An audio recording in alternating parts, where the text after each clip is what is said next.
Récemment, un groupe d'experts de l'ONU a nommé le Rwanda comme pays agresseur. Par contre, la MONUSCO n'a toujours pas jusqu'à présent nommé le Rwanda comme pays agresseur.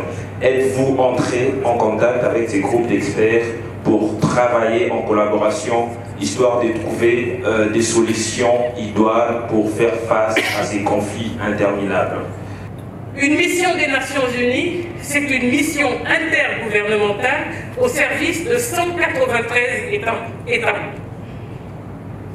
Certes, nous avons une responsabilité particulière en RDC, mais le Conseil de sécurité, avec ses 15 États membres, regarde que nous servions l'ensemble des États membres. Donc nous ne pouvons pas commencer à pointer des États membres. Il y a des règles autour de ça. Donc nous mettons les informations que nous avons à la disposition du groupe des experts, parmi d'autres sources d'informations que le groupe des experts déployés sur terrain. Quand ils font leurs enquêtes, ils font ce qu'on appelle la triangulation des informations, la vérification des informations, et à la base de ça, ils font leur rapport au comité de sanctions du Conseil de sécurité. C'est ça notre passage. Donc nous, on n'a pas compris quand on a commencé à dire la MONUSCO qui est en RDC ne veut pas dire, ne veut pas défendre, etc. etc. C'est pas la manière dont on doit le faire. C'est comme entre un avocat de la défense, un avocat de... comment vous les appelez? Ceux qui voient la partie civile, etc. Il y a des règles dans le jeu international. Ça ne se passe pas comme ça. Ensuite, on nous a dit, oh, la MONUSCO est responsable du fait qu'il n'y a pas eu la levée complète de la notification de l'embargo sur les armes. Excusez-moi, nous on n'a rien à faire en tant que MONUSCO avec la partie du Conseil de sécurité qui travaille sur la question de l'embargo sur les armes, de la notification par rapport aux armes. Rien, mais vraiment rien du tout. Donc on n'a pas compris comment, et parce qu'on est dans information, quelle est la bonne information, nous n'avons pas un rôle par rapport à ça. Pourquoi la MONUSCO persiste-t-il à rester là où il n'est plus accueilli? Alors qu'est-ce que la MONUSCO aura à perdre s'il décide aujourd'hui de partir et de ne plus servir la République comme il est fait? On comprend que vous ne voulez pas nous voir. Mais on l'entend. Vous ne voulez pas nous voir. Moi, j'étais là quand le président Kabila était avec le secrétaire général en 2018 dans une réunion avec ma prédécesseur, Mme Leïla Zerouki, pour dire nous, on est prêts à ce que la MONUSCO parte de la RDC. Le secrétaire général a dit mais pas de problème, mettons-nous d'accord sur un calendrier. Et c'est ce calendrier qui a commencé en 2020, après les premiers démarrages de 2013-2014, pour dire, vous vous retirez des Kasai, vous allez vous retirer du Tanganyika, vous allez concentrer sur les deux Kivu et l'Ituri, jusqu'au moment où les forces de sécurité sont en mesure de prendre en charge la totalité de la protection des civils et de dégrader les groupes armés. C'est comme ça qu'on a projeté 2024.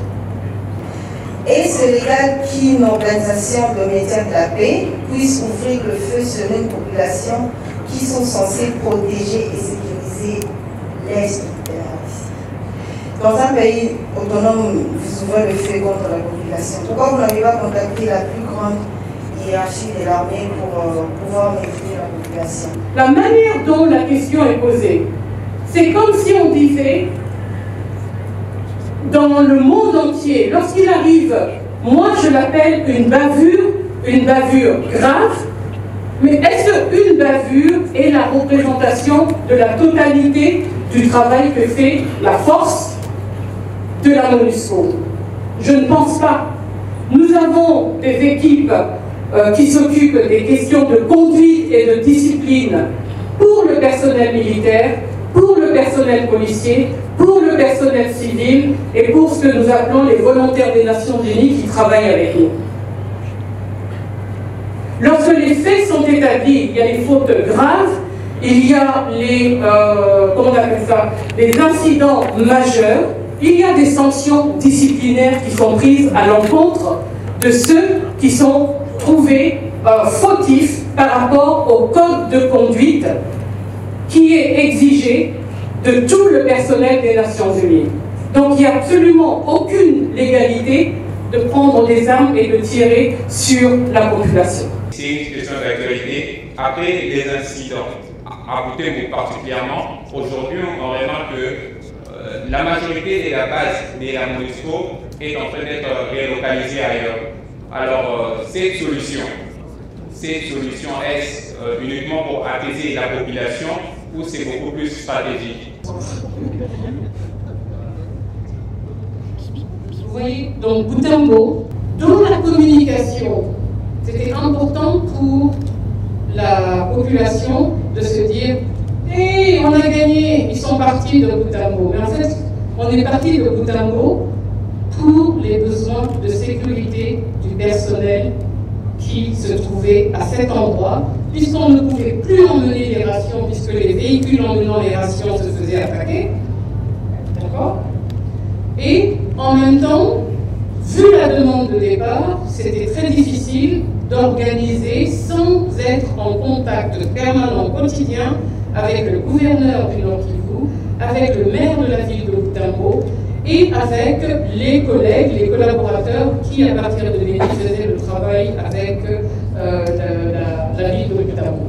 Donc c'est comme ça que nous sommes sortis de Butembo, avec dans la tête, jusqu'au moment où nous aurons la discussion avec les autorités sur comment est-ce qu'eux, ils veulent voir le travail de la MONUSCO ou l'horizon temporel de la MONUSCO, parce que tout à l'heure j'ai entendu murmurer là-bas, oui, 2024 c'est même trop loin pour ceux qui sont déjà dans la logique de départ. C'est ce que je l'ai entendu, j'ai des oreilles très fines, donc j'ai entendu ça.